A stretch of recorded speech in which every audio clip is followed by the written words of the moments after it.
Is that the barometer there? Good afternoon. Welcome to the February 15th, 1:30 p.m. City Council meeting. And at this time, we will have, we'll stand for pledge and prayer by Councilwoman Perez. I pledge allegiance to the flag of the United States of America and to the republic for which it stands, one nation, under God, indivisible, with liberty and justice for all. Father God, we just come before you and we just give you thanks today for a lovely day, even in the wind. Lord, we thank you that every day is a new day.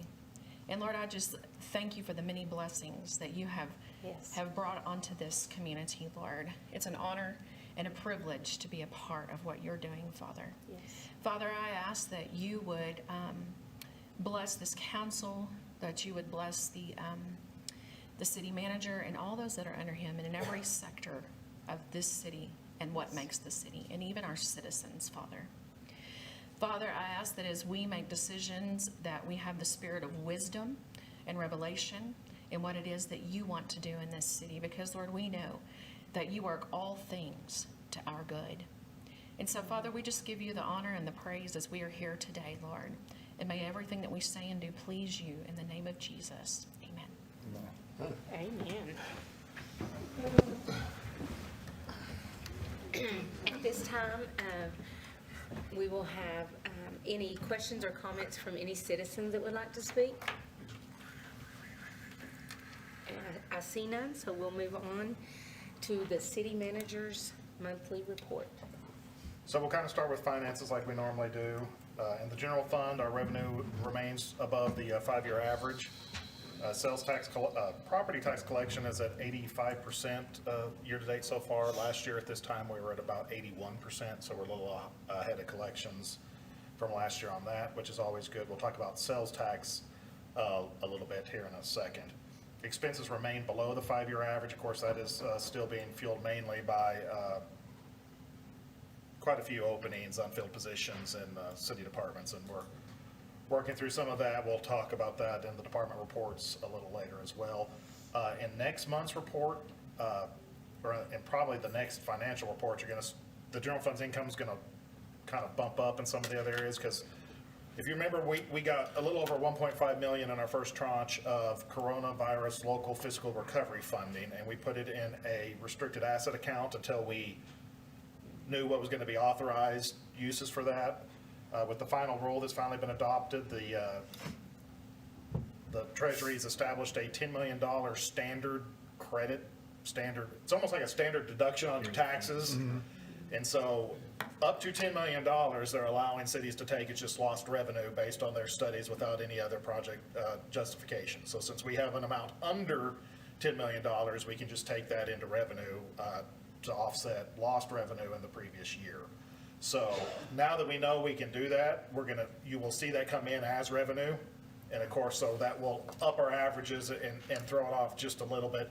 Most of that's going to go into the capital funds, because we've talked about, using that to fund capital projects that, we don't want to fund ongoing operating costs with once in a lifetime money. We want to do something, special and beneficial for the community with that. So most of that you'll see come into the Fund 52 when you see those reports, but there will be a little bit coming into general fund and water and sewer to offset the premium pay that we did earlier. Mm-hmm. We'd already updated the budgets, but now you'll see that revenue actually come in. So that might throw off the revenue amounts just a little bit average, but that's definitely a good thing. We will get the second half of that this summer.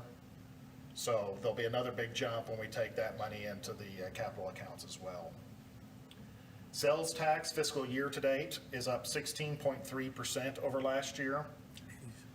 February was up 11%, so that's not in the year-to-date number, but because actually we just got notified of that this week, the February collections, which is Christmas. Mm-hmm. And so that's up 11%. That amount, which was just a little under $500,000, is the third highest monthly collection and sales tax we've had since 1994.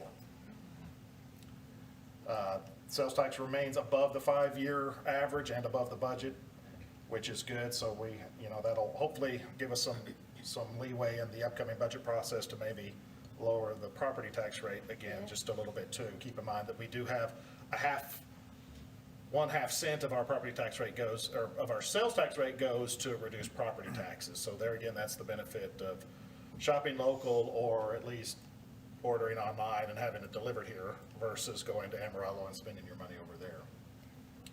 In the water and sewer fund, revenues and expenses are both above the 5-year average, but we talk about this just about every month. It seems as water sales go up, industrial water sales go up, there is cost associated with producing that water. So, but revenues are still significantly above what our expenditures are. So really, the expenditures are just going up in comparison to the water sales.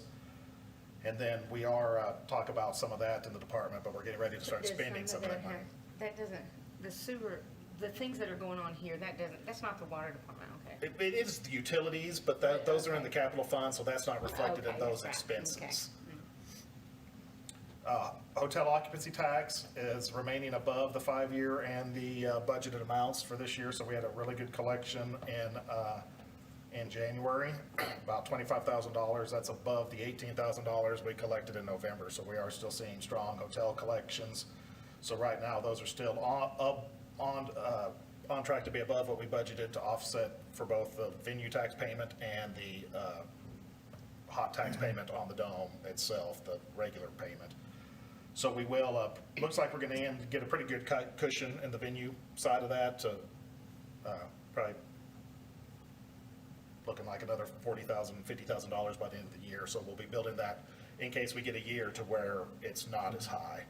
So those are definitely good ideas. You'll notice that all departments are under their budget for this time of the year, except for golf course and fire mitigation. Golf course is because we replaced the roof on the clubhouse, so they, that's one big payment up front. And then fire mitigation is just slightly over, but they've been, had a lot of fires in the last little bit. Yeah. So all that, considering the small fraction that they're over their budget at this point, is pretty good. And then, like I said, remember, there are several things that we pay up front at the beginning of the year all at once for the whole year, so that's why sometimes it takes a couple of months into the year to get those seen. Projects, the dome is still on track with the updated schedule, which would be substantial completion on the 17th of April. So we're still hoping that maybe we can get that TML regional meeting here on April 21st. Some of the technology is a little bit delayed, so it might be pushing that, but we do have furniture set up within that time frame too. We'll do one more video update on Facebook in about 2.5 weeks. After that, I think we're going to start being a little quiet on some of that, so that everybody can see the big surprise when we open it and let everybody in there. I want to have a little bit of a surprise left and not give away all of the secrets too soon, but it is coming quite along. I know that y'all have been there. The insulation panels are going up in the dome, and that's, It looks good. Wow. Yeah, so good. I've said wow a lot through that project. I didn't really realize that. I didn't either. I didn't think it was gonna look as good as it. I was wow when they took the first black down and it was just the dome, and then I was wow when they got the grid up because that looked so impressive, and now they've got the white panels going down. I'm just like, wow. Yeah, it looks so good. It's a lot of wow, but it is progressing quite well. Main Street utilities, you see we've got oil down. Asphalt should be going down today and tomorrow in that area in the cross street, so we should be somewhat back to normal on that. We will How have long will that take for them to open the streets after they get? Depends on whether it Saying. snows this Wednesday. We need them streets open. at the same time, we need to make sure that the asphalt's set, Right. so some of that depends on what time of the day that they go up, but Okay. they should be open by I then. mean, once they get it laid, if all goes well, I mean, like, how long does it have to, before they can open it? Generally, just a few hours. Oh, okay, So, yeah, it's not like concrete that has to cure for, okay, that's what I was wondering. 17 to 23 days. But we do want it to make sure that it's cooled down and set a little bit, and that you don't get over compaction, from vehicles driving on it before it's, hot mix asphalt, it's very, as simple as it looks, it's kind of temperamental. You put it down too cold and it cools too fast, and then it cracks and doesn't adhere. You put it in too hot, then the oil separates and it doesn't adhere, or it takes longer for it to cure before it separates and spreads. So it's, and we try very hard not to schedule projects around winter periods where asphalting would need to be done in the winter. But, Had to on these. you know, we had supply chain related issues, and I mean, I know that we're probably all getting tired of hearing that, but it should be open this week. You will be seeing a contract probably at the next council meeting for the next utility project. That would be the 400 block that's collapsed. And we're gonna go ahead and go into the 200 and the 100 block across Third Street, that will take care of all the concrete on this side of the street. Assuming that bids are coming in. We have an OPC of about $840,000 for that total project right now, which is within our capital capabilities. For But 3 blocks? 8, that's good. not too bad. It's a little bit higher than what we paid for these 2 blocks. You know, we're about $400,000 in for these 2 blocks, so it's a little higher, of course. You know, I thought they had to do a third block already, or, because one. the third another one- block has collapsed, and that's what we're talking about. Okay, So we did the first block, then the second block collapsed. okay. And it's kind of funny because Third Street, the 300 block is the third block that has just recently collapsed. We planned on replacing the 400 block. The 500 block collapsed, so we added it, but they did it first Okay. because the gas company was in the 400 block. And so we had to wait for the gas company to get finished before we went in with with the sewer. And so it's all been kind of a scheduling nightmare, but we're almost to the end of it. At least for those blocks, and then we'll get started on the 400 block, which of course will be less traffic interference with that. We've already replaced the section under Third Street into the 300 block, so we're not gonna have to interfere with traffic onto Third. It'll all be pretty much in that alley, maybe a little bit on Fourth Street. And then, of course, 200 and 100 block are a little less commercial prone, so there should be less interruption with those, but that'll be coming, Well, Fourth Street is already blocked off. right. It'll probably open. Is that because it Big- failed? or- No, because we put a manhole in Fourth Street. Oh, okay, And so each block of sewer connects to a manhole. okay, I see. And so we had to put in the new manhole when And then we, there was one put here. okay. right, that's why Fourth, Fifth, and Sixth are Okay, closed, because that's we what I was kinda we had to set wondering. new Okay, that's why manholes I guess I in was each. thinking there was 3. Yeah, it's 2 blocks, but 3 manholes to complete the I sections. see, thank you. And it's at Third Street, it turns south to go to the Right, which is highway, which is yeah. US highway? Well, it's Texas. state highway. State Highway. Texas highway. Right. Which means you can't cut that. We lane. can, it's just, there's a different procedure, and we get the state involved, but like I said, they've replaced from the manhole in Third Street, that's been sleeved and replaced. Oh, they sleeved it, so they didn't have to dig it up. We did, the city did many years ago when we had an issue, so Oh, that part okay. of it has already been corrected into the alleyway. Okay, So great. we're not gonna have to get into Third Street over there. Great. Great. And then, of course, that's where the flow changes, so we're flowing to Third, on the other side of Third, it flows to Third too. Right. And then it all goes Okay. west. Right. To the station. But, you know, we've been trying to piecemeal some of these projects together, and I know most of y'all have been part of some of our bid problems we've had when we try to do just one block. So I think in the end, since we've got the reserve capital, it's gonna be more efficient to go ahead. We know we're gonna have to do all 3 of those blocks anyway, because we know they're concrete and they're degrading. So, How deep are we at Third Street? We still 16 feet? it's about 4, because it goes, It flows. flows down. So 14 feet or? 14 to 16, depending on where you're at in the block. All right. And so it's actually, the Second Street side is deeper, because the terrain goes up. You know, you crest that little hill there at Second, so the gravity line has a straight pitch, so actually, but the ground goes up. So it's getting deeper? I Okay. think it's close to 18 foot in one section. Which is part of the reason it makes it so expensive, because you gotta drop those protective walls. Right, you have to put the trench boxes in. Trench boxes. Yeah. Okay. So you're gonna do 400, 200, and 100? Well, it's the 300 block, the 200 block, and the 100 block. So from First Street, Right, that makes sense. Yeah. Okay, I get it. but that's the last of the concrete sewer line on that side of the street.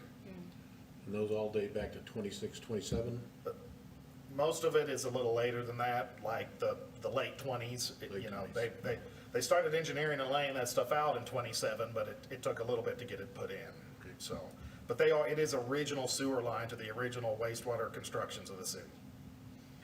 So, Well, didn't something fail on that side as well? yeah, we did the 400 block Okay, on, that's what I- that was the first project we did behind the old post office, behind Yeah. Thompson Greenhouse. Okay. And so, back in the 20s, you know, the concrete sewer line was only given about a 60-year lifespan. And so, I know it's a pain in the ass and it's costing some money, but overall, I would say we've done pretty well since it was, 1928 and we're in 2022. So we got a little more than 60 years out of it, so. Yeah, almost 100. We are continuing on the transportation user projects.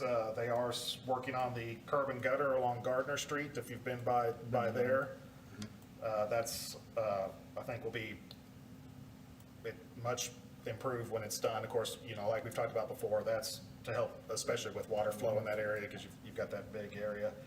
And after that, they'll be moving over to Sterling Street, north of 10th. We're gonna be adding some curb along Sterling Street. We did get some initial plans back on the 10th Street reconstruction. We're reaching out and trying to coordinate with TxDOT on some parking issues that we're hoping we don't have to have, because we're hoping they will let us do what we would like to do. Even their manual says that we can't, but I'm not gonna start that debate just yet until I get a firm no from TxDOT, because we might not have to have that debate, so, but we are gonna work with them on that. I will just kind of remind you that after How far is that gonna be? it's I from was wondering. Cedar Street to Main Street. Oh, it's May Cedars, okay. And then it will include some improvements to the Megert parking lot that is the city parking lot. And so they've got the surveys and the geotechnical reports and all that stuff done, so we're kind of in the process of laying And out. when we had the street survey, that's where the. That was the highest traffic count of any city-maintained street is 10th Street. Okay, but between Cedar and Main, or? Yeah, I mean, there's a few differentiations in each block, because, some people turn onto Coble, some people turn onto Hedgecoe, so it kind of depends which block you're in, but they're all within, 1,000 cars a week, all over, I think, 10,000 cars a week, which is a lot for us. Yeah. And of course, if you remember the street survey, those have because the base has failed in three of the 5 blocks, the base has failed, so Yeah. that's, why we can't just throw some chip on it or to just mill and fill. So this project, it will be a complete, the elevations are gonna change to address some of the water flood issues in that area. Adding the curb and gutter will help direct the water where it needs to go to in that project. And of course, we will be adding sidewalk and lighting, and so, I mean, It's gonna cost some money. but it's all several problems, so it's not just about the pavement structure. So some of the pavement degrading and the base degrading is because of the water and where it flows, because it's not really being directed, and so we hope to improve that. Then, once the curb on Cedar and Gardner, we'll patch those. Those are not getting seal coated this year, because we need all that asphalt to kind of settle before the chip. If you chip over asphalt, it won't stick.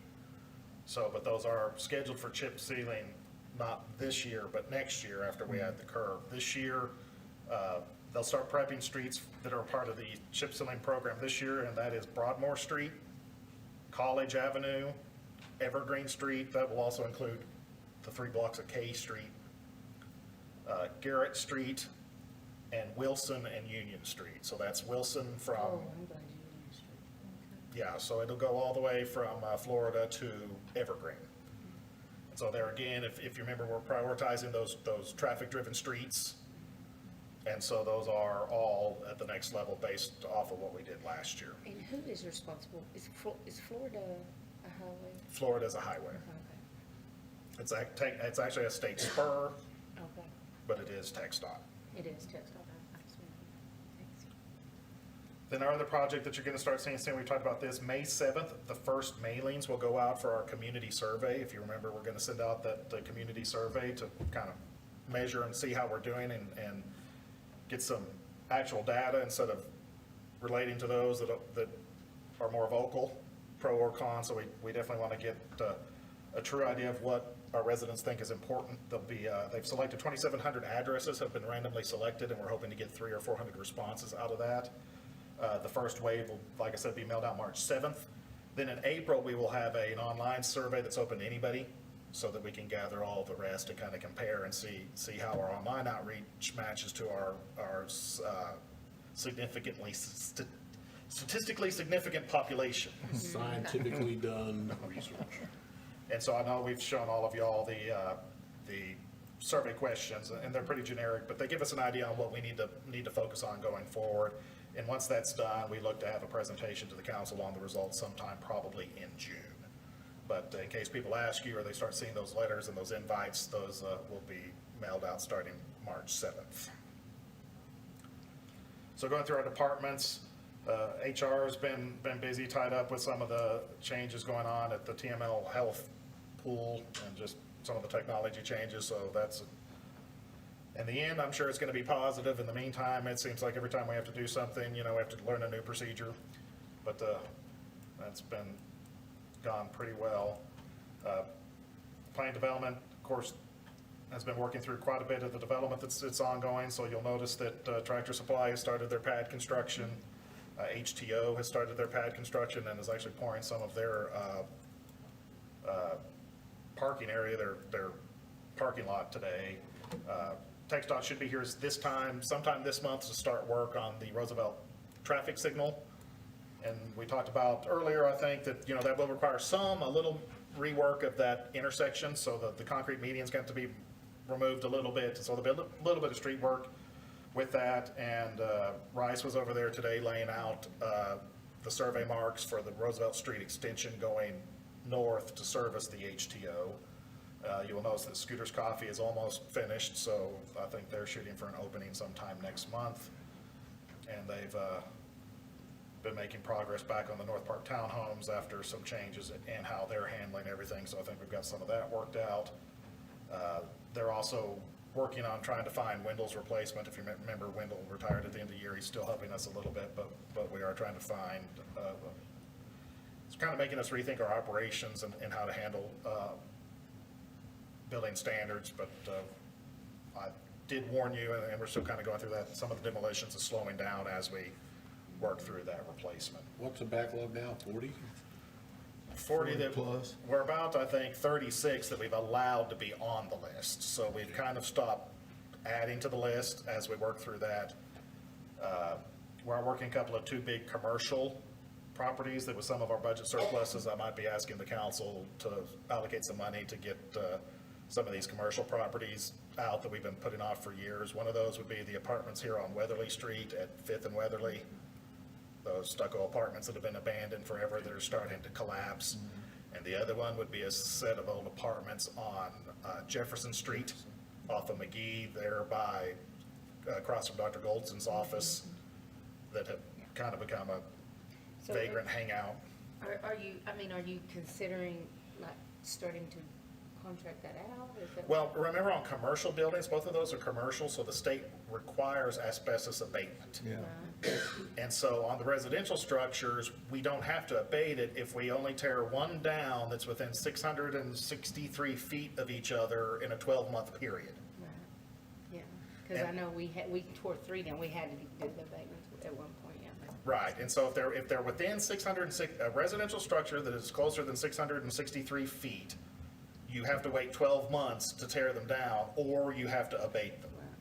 And so abatement is normally twice the cost that we have in tearing it down. So that's, I know it might look funny to a lot of people, the way that we go about tearing down houses and in what order we do that in, but a lot of times it's tied to that 660 feet. And so you plot them out, and then it's kind of up to, it kind of sucks, but we have to decide which one do we think is the bigger mess or the bigger threat to health and safety, and then you just have to wait. And so that's part of that list, is even sometimes we can't always tear them all down as fast as we want because they're within that. Commercial, we don't have a choice. We have to abate them anyway, and that's why commercial buildings have typically been a bigger issue. But I think that that we're gonna be in a budget condition this year that I think we're gonna have enough surplus to probably cover some of that. You know, we spent $26,000 last year on the old bypass grocery, and then that metal building that had torn down, that had burned, that we had to tear down up on Main Street, or Moody Street. And so I think we're gonna look at maybe trying to get some of those moved up, and that would be two, I think, pretty good commercial buildings that need to. And I think both of those are in some areas that might see some redevelopment if the bad structure was gone. And of course, one of them's right by our new parking lot that would definitely probably help that. In the police department, they've offered conditional job offers to 4 recruits that went through the process. So they had 36 total applicants. Interviewed 14, and that's been whittled down to 4. And so now they'll go through their background and start working through all their other, medical, psychological evaluations, college entrance processes. So hopefully they'll get past all of that, and then they should start the academy in May. And are they local? 3 of them are local, 1 of them's from Pampa. Well, 2 of them are in Pampa, but 1 of them's mom and dad live here, and he did live here. He moved to Pampa for a job in Wheeler, so I consider him local. Wow. Makes So that is one of the other offshoots a lot of times of this recruit process, is that we do get people tied to Borger and not just Yeah, absolutely. just wanting to do that. So you never know, but Wow. it feels pretty good right now, but, you know, August is still a few ways off, but I think we're making progress there. They're also waiting on some vehicle equipment still to come in. We've got one of the new Tahoes that we've had for about 2 months now that can't hit the street because we're still waiting on stuff to come in. We did finally get the new motorcycle. Just to kind of just to preface, because I know that somebody will say something, and I know that, I think y'all know, but we did buy a BMW motorcycle this go round. I know that sounds like a big deal, but the BMW motorcycle fully equipped was just a little under $27,000.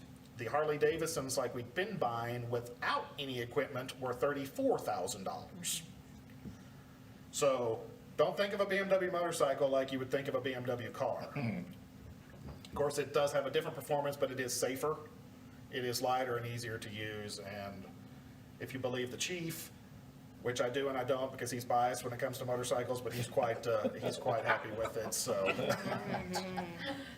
So we have 2 cycles, we have to, and how many qualified drivers? counting the chief or not counting the chief? Well, the chief is 1, and we have 1 other. Right, Sergeant Okay. Morris. And so we're gonna have a slot where we will allow somebody else to get up to speed. Right, I do believe, do we have an applicant, is he still going through background, or? I believe we're right at the end of his background right now, looking at him still. There is a candidate from the Metroplex that for personal reasons is looking to relocate, and he is a certified motor officer with crash reconstruction and all the advanced traffic Great. courses and stuff like that. And so they have extended him an offer to be that replacement motor officer should that process work out. So it's not a done deal yet, but it's going that way. So they'll have that bike there.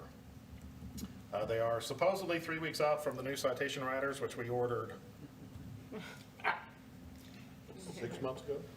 longer than that, because they needed them when they ordered them, and I told them to order it before, we ordered them before the budget year started, even though they weren't budgeted till October, because we knew they wouldn't be in until October, but I think we ordered those like in, I was gonna say June or July. Wow.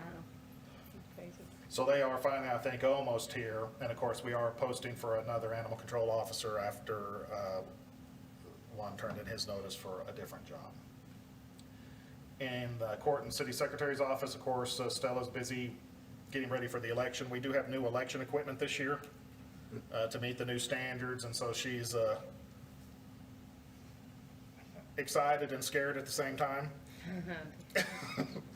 Now, these are shared machines with the county and With, school board? they're with the school board, the college, and the hospital. Okay. And so we bought them, and then they pay, they're ours, and they pay their prorated share based on the number of elections they have in a given cycle. So it's the same process we did when we bought the last voting equipment. You know, the state provides them to the county. Yeah. They don't provide them to the cities and the other special entities. I will kind of warn y'all and people now, there are going to be 2 elections on May 7th, because there is a constitutional amendment election too. So you will have to vote twice. And the one's done by the county, Right. so there'll be different locations, They different will ballots. be using our precincts, they will be using the same voting locations, but you will have to check in and vote twice. But it'll be different than voting at the city hall. Well, they'll have one set up for city, Oh, they will? so early Oh. voting will still be at City Hall, and you have Oh, one they will? table in our voting machine over here for the city election, and the county will have, Figured you'd have to go to a different. no, they're gonna join the location, so you don't have to go to another location, but you will have to vote twice. So that twice, the election judges twice, all of that. Right, and so we have done that before, but it's been Oh, wow. a while, so that's kind of, you know, I will also give Stella a little bit of props, and that'll be recognized soon, but she just went through her second recertification with the Texas Municipal Clerks Association, and so we're gonna put her recertification to the test. So she has new equipment and a dual election. Is there gonna be enough trained judges to administer simultaneous? That's what I think they're we working draw on. from the same pool. Well, and during the primary, the county has to have 2 sets, because, you know, you run the Democratic and the Republican primary, so Okay, so that in pool's theory, there are enough. not- Okay. Yep. Because during primary season, you do that already. Yeah, so you don't have you don't have. The two difference parties. is during primary season, you have to pick which line you want to go to. Right. On May, you're get. You just don't- have to push your finger on which one you want to take. You gotta use a cotton swab. Well, in May, you know, you don't have to vote them both, and not everybody will, because if you're outside the city limits, you can't. Right, you're not voting on this But, election. but the hospital district's gonna have an election, and it looks like Frank Phillips is gonna have an election, and the school board's gonna have an election, so most everybody's gonna have a chance to vote twice, but you're gonna, you know, you will have to, It'll be compartmentalized by what precincts you live in. right. So, I just kind of wanted, we'll try to educate as much as we can going forward. We just kind of found that out. It's very unusual for the state to have an amendment election in the May cycle, but it's a politically interesting time, so I think they're trying to rush might be the wrong word, the wrong state rep might, or I'm not taking a side one way or the other, Leave the but state Never say alone. anymore. The state's the state. they didn't want to wait till November for whatever reason. Yeah. But I did want to kind of work through that, but it's, Stella's going to be busy and earn her pay this week.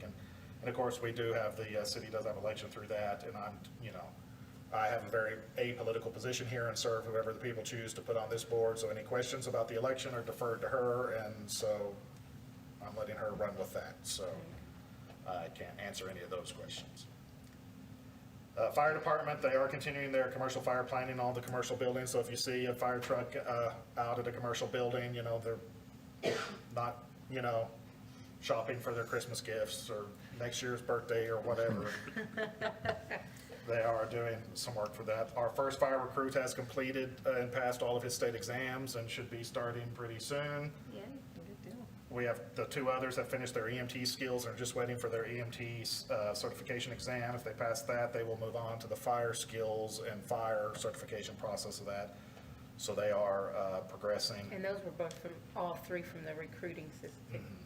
Yeah, so they're kind of local, that we're paying for all that transit that for. So we hope that works out well. Mike and 4 total guys from the fire department have been back from Wisconsin doing the pre-build on the tower. So they've made some changes, so I think the final price will come in just a little bit under what we authorized. I know that they, and Mike can correct me if I'm wrong, but I think he has determined that he is quite glad he lives in Texas during the winter and not Wisconsin. Not bad.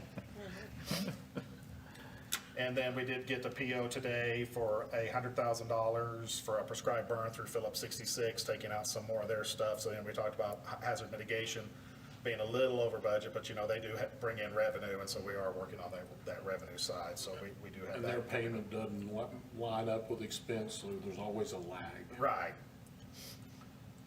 Finance, we're starting to work on the continuing disclosures. Those are our financial disclosures for our bond payments and stuff like that we need to get done. A lot of times we have to put out in case the audit isn't done in time.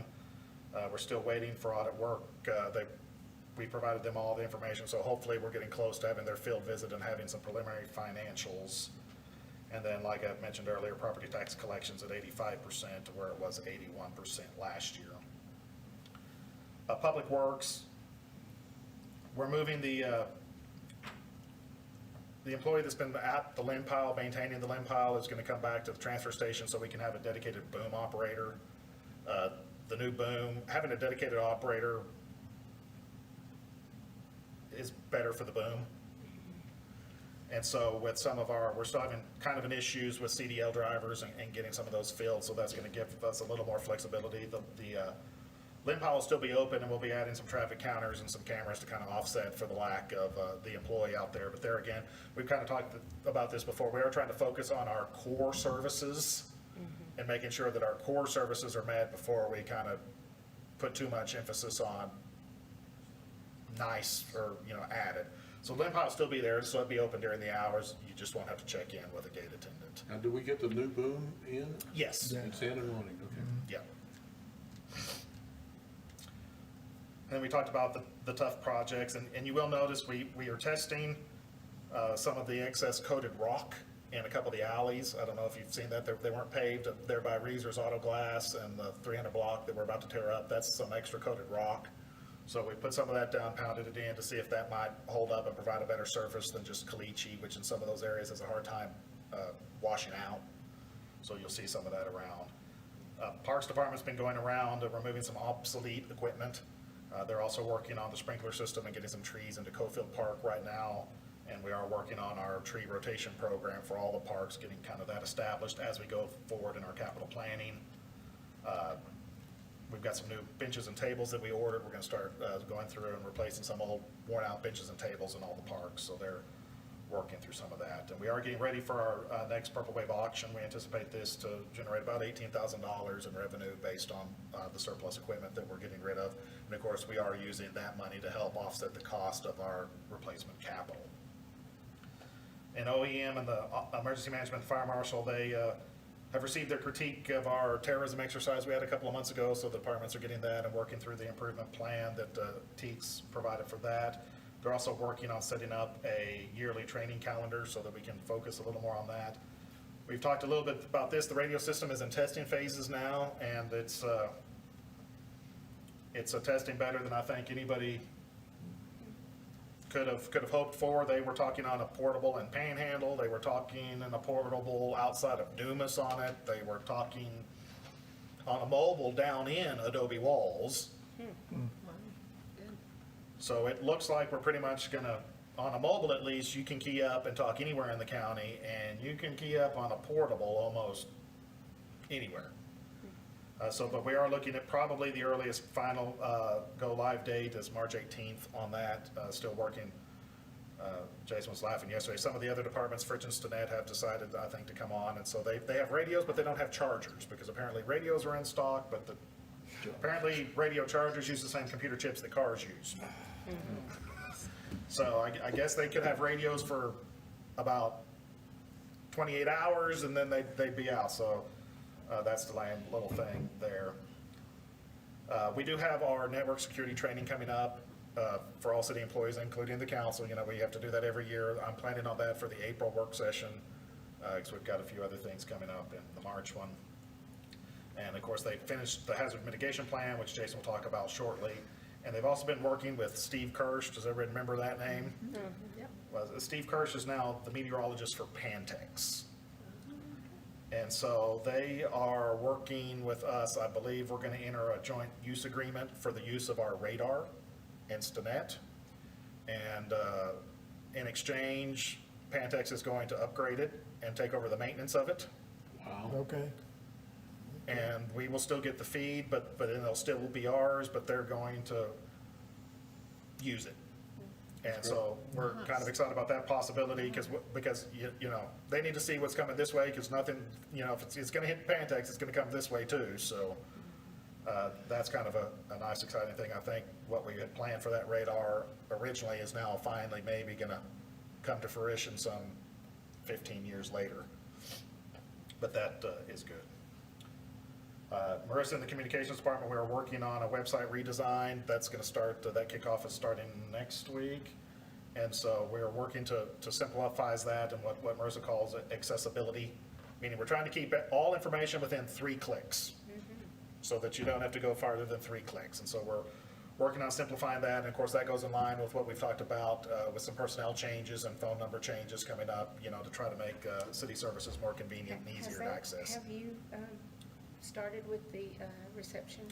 We have ordered the equipment necessary for that. We're still waiting on that, and we have posted the positions. There's some personnel changes that have to flow through, so I want to make sure that we're backfilling the positions that are going to come open by the creation of that position, so there again, we don't impact the core services. So we've got a utility billing clerk position that's posted right now because the current utility billing clerk will go be a court clerk, which will replace the court clerk that's coming over to be Makes sense. Okay. the receptionist. So I hope to have that done by sometime by the end of March, and then we'll push all that out. Like I said, the goal is to have one number. If you need something from the city, it doesn't matter what it is, you call that one number, and they will make sure that you're transferred to the right person, or they will build the work order so you don't have to talk to anybody else, depending on what you need. Some things will have to be transferred because they can't answer that question or you have questions. But if it's just needing something, we're going to try to deal with it all right at that point, and not send you, oh, well, you should have called them, or you need this number, or you need that. We'll try to deal with it all at one point. And then we have started planning for our April 30th event. And so we're not going to give you any details just yet, but we will let the public know that we are having a big outdoor concert again, April 30th, like we did prior to the pandemic in September. So that information will be coming out shortly, and I think it'll be similar to that event, and with all the positive feedback about that, I'm excited about that, and I think the community will be happy for that. In utilities, we have finally received one of our new backhoes that's been on order. So they're quite happy with that. They continue to work up with water cuts. They're working with Republic. There again, we've talked about those core services. We've been scaling back our roll-off services because it's been impacting solid waste. So we're looking at contracting with Republic to handle the sludge roll-offs at the wastewater plant. That was taking a lot of time of solid waste personnel to go empty sludge for the utilities department at the expense of building standards. And so we're gonna, it's better to take that cost into the operations of the water plant as the cost of the water plant than to, do it at the expense of another general fund department that's impacting public safety and building demolition. So we're working through that. We have our test holes, our test hole locations identified in the northwest well field for expansion. Right now, we are just waiting to get scheduled with the test hole contractor, who is quite busy, but as soon as he has time, we'll get those drilled and start moving with that. And of course, they do continue to vacuum the manhole in the 400 block just about daily. I think they can get by every other day or so down there, at least, since we've at least pushed it back, and there's no sewer connections in that next block, so that helps, but that is one of the reasons that we're pushing for that. But that's all I have for the month and what's kind of going on. Do you have any questions, anything I left out? I want to commend you for the cross-training that allows us to have knowledgeable people end up in this receptionist thing. I think your staff does a great job of cross-training. And we're working on that in personal development and what we talked about with the council, working through pay realignment next year and stuff like that. That's kind of my really my goal is to give that career path and have it clearly visible so that people can, know that you're starting here, but they can see where you can go. Yeah, absolutely. You have the options. That's awesome. Okay, if there's nothing else, then we will move on to the consent items. 6 through 11. And I don't know if anyone has any questions on any of them, but if you do, All I got is, we got some good bids. yeah, we did. Yes, I was impressed with Some the nice prices. property. Yep. Kind of shocking. And like I kind of mentioned before the meeting on the tax properties, now that we've caught up, we are starting to get those on the auction while there's still structures that are still salvageable. So they're going for a little bit more money, and then they'll be able to be repaired, and hopefully somebody will buy them and you know, invest in them and keep the house versus how we have been to where they've just degraded so much that we've had to tear them down. So the way that program is working now is if they don't sell at the sheriff's sale and they revert to the entities, generally within a week or two, Texas Community Groups has it, and then we have it posted within another week after that. So a lot of times these are getting on the open auction after the deeds are filed, after it fails to sell at the sheriff's sale. So that process is definitely improving. And that was really good money that we spent when we went with them. Anyone else have anything? If not, then I'll entertain a motion. I'll make a motion, we'll approve consent items 6 through 11. Second. All in favor? And it passes, or they all pass. And item 12, receive a presentation, conduct a public hearing, and then consider and take appropriate action on Resolution R-007-22, adopting the 2022 revision to the Hutchinson County Hazard Mitigation Plan. Jason Whistler.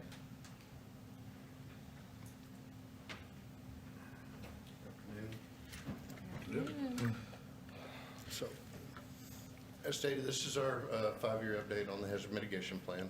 This is required through FEMA and then TDM for being eligible for hazard mitigation grants and pre-disaster mitigation. One such as the master drainage plan that we're currently working on now.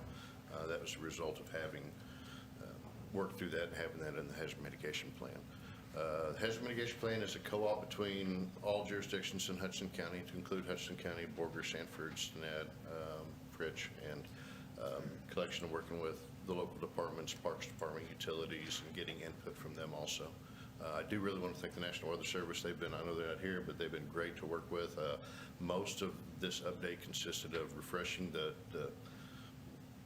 probabilities of weather events, such as what's our probabilities of severe weather, hailstorms, tornadoes, those type of things. And that all factors into kind of how we look at going forward and addressing once we have, grant opportunities come up for projects that we can't afford locally or would be, very conducive to. So kind of in a nutshell, that's the hazard mitigation plan.